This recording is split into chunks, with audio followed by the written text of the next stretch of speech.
ரே, எங்கள் வீட்டில் எவ்வளோ ஸ்ட்ரிக்ட்னு உனக்கே தெரியும். என்னை வீட்டை விட்டு கூட வெளியே அனுப்ப மாட்டாங்க. முதல்ல அந்த மாப்பிள்ளை பார்க்குற விஷயத்த கேன்சல் பண்ணுறேன். அதுக்கப்புறம் நம்ம விஷயத்த வீட்டில் அப்பா கிட்ட பேசுகிறேன். நீ சொல்லும் காதல் எல்லாம் மலையேறி போச்சு சித்து தும்மல போல வந்து போகுது. இப்போ எதுக்கு இப்படி பண்ணுற? போட முடியுமா? முடியாது. அப்ப நானே பேசுறேன். Fuck you, ரே. காதல் எல்லாமே ஒரு கண்ணா மூச்சி. சொல்லு அசோக். காணா போச்சு. காதலில தற்கொலைகள் குறைஞ்சே போச்சு. அட உண்மை காதலே இல்ல சித்தப்பு. இங்க ஒருத்த சாவுறான் ஆனா ஒருத்த வாடுறான். அட என்னடா உலகம் இது எத்தனை கலகம். இந்த காதலே பாவம் இது யார் விட்ட சாபம்.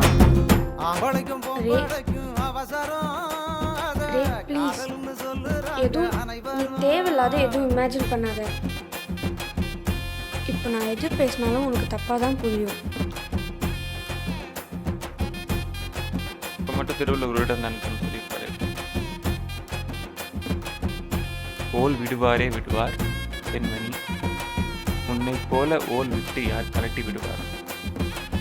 நல்லா இருக்குல்ல?